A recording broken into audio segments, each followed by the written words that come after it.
오늘은 국힘당의 코로나 행태에 대해서 총정리해보는 시간을 가지도록 하겠습니다. 예로부터 역병이 돌면 민심이 흉흉해진다고 하죠. 코로나 바이러스가 창궐하자 국힘당은 행복 회로를 돌리기 시작합니다. 코로나 사태를 이용해 문재인 정권을 비난하면 정권 재창출의 기회가 열릴 것이라고 말이죠. 실제 국힘당은 국민의 생명과 안전보다는 정부 여당을 비난하는 데 열을 올렸습니다. 신종 코로나 바이러스를 우한 폐렴이라고 칭하고 정부의 방역 지침에 사사건건 딴지를 걸었습니다. 하지만 국힘당의 이러한 행복한 상상은 오래가지 못했는데요. 국힘당에게는 여러 가지 악재가 발생했습니다. 첫째로 국힘당이 저소득층의 마스크 예산을 삭감했다는 사실이 알려져 국민들의 분노를 샀고요. 두 번째로 신천지발 집단 감염이 발생하면서 신천지를 신천지라 부르지 못하는 안타까운 상황을 보며 국민들로부터 국힘당이 신천지와 관련이 있는 것이 아니냐는 의심을 받기도 했습니다. 세 번째로 정광훈을 비롯한 극우 태극기 부대에서의 집단 감염이 발생한 것인데요. 이로 인해 국힘당과 극우 세력들은 코로나 확산을 바라는 것이 아니냐는 비판을 들어야 했죠. 결국 코로나로 정권 재창출의 발판을 마련하고자 했던 국힘당의 야심찬 꿈은 총선 완패라는 결과로 이어지며 완전히 무너져 내렸습니다. 하지만 여기서 포기한다면 국민의 짐이 아니겠죠.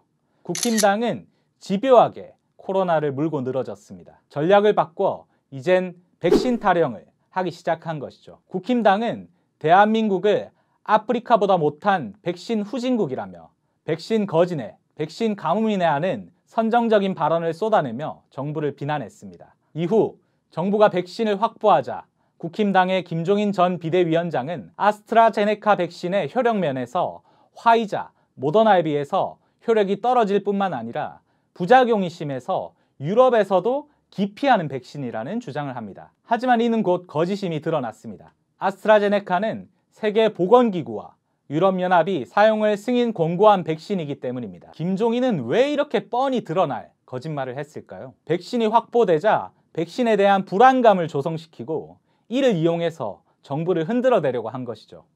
국힘당 의원들은 백신 접종을 거부하고 국민 불안 해소를 위해 문재인 대통령이 1호 접종 대상이 되어야 한다고 주장했습니다.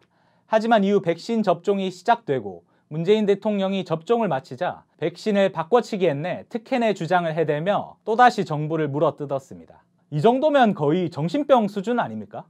김종인뿐만이 아닙니다. 국힘당의 김기현 원내대표는 아스트라제네카에 대한 불신을 밝히며 국민이 실험용 쥐냐는 발언을 했습니다. 하지만 얼마 뒤에는 자신의 페이스북을 통해 백신을 접종하러 간다는 이야기를 태연스럽게 남기기도 했습니다. 이후 행보를 보면 더 가관입니다. 총선 패배 이후 숨죽이고 있던 황교안이 다시 나선 것인데요. 황교안 전 대표는 껍데기만 남은 한미동맹을 더 이상 방치할 수 없다. 직접 나서겠다며 미국 길에 올랐습니다. 그는 방미 중에 미국 정부에 코로나 백신을 요청하면서 국민의힘 소속 지자체장들이 있는 서울, 부산, 제주 등이라도 굳건한 한미동맹의 상징적 차원에서라도 백신 1,000만 회분에 대한 지원을 부탁했다고 합니다. 아니 자기가 뭐라도 되는 줄 아나? 무슨 권한으로 백신을 지원해달라 말라 하는 건지도 모르겠고 서울, 부산, 제주만 콕 찍어서 지원해달라는 건 또 뭡니까? 황교안의 이러한 행태를 두고 21세기판 김미 초콜릿이라는 풍자와 함께 나라 망신이라는 비판까지 일어났습니다. 참 그런데 대구는요? 황교안이 대구만 쏙 빼놓고 지원해달라고 해서 섭섭했던 것일까요? 지난 5월 31일 권영진 대구시장이 자체적으로 코로나 백신 도입을 추진해 화이자 백신 3천만 명분을 확보했다고 밝혔습니다. 예산 20억을 들여 독자적으로 백신을 도입하겠다는 것인데요. 이 또한 바로 거짓임이 드러났습니다. 화이자 본사와 한국 화이자는 그 누구에게도 코로나 백신을 한국에 수입, 판매, 유통하도록 승인한 바 없으므로 현재 자사 코로나 백신은 중개업체를 통해 제공될 수 없다는 입장을 곧바로 낸 것이죠. 또 권영진이 언급한 업체와 대구시에 대한 법적 조치 가능성까지 내비쳤습니다. 논란이 계속되자 권영진은 사과문을 발표했지만 자신은 선의에서 시작했다는 변명 섞인 사과문을 발표했습니다. 국힘당의 백신을 둘러싼 행태는 총 3가지로 정리할 수 있습니다. 바로 무능과 이기주의, 딴지입니다. 국힘당은 나라의 위기를 관리할 능력이 없습니다. 그들의 무능함은 이미 세월호 참사나 메르스 사태로 증명되었습니다. 코로나 사태 역시 마찬가지입니다. 그들의 무능함은 결국 대구에서의 신천지발 집단 감염과 정광훈을 비롯한 극우 태극기 부대의 집단 감염을 불러왔죠. 뿐만 아니라 이들은 오로지 코로나를 정쟁의 도구로 일삼는 이기주의를 보여줬습니다. 이들의 무능과 이기주의는 결국 정부를 향한 원색적 비난과 가짜뉴스, 딴지 걸기 등으로 표출되었습니다. 국힘당은 코로나보다 더 무서운 정치 바이러스입니다. 이에 타산만 앞세운 국힘당이 정계에 존재하는 것 자체가 사회적 재난인 것입니다.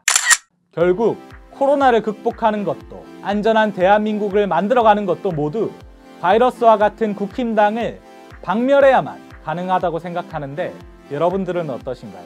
오늘은 여기까지입니다. 다음엔 더 유익한 주제로 시청자 여러분을 찾아뵙겠습니다. 감사합니다.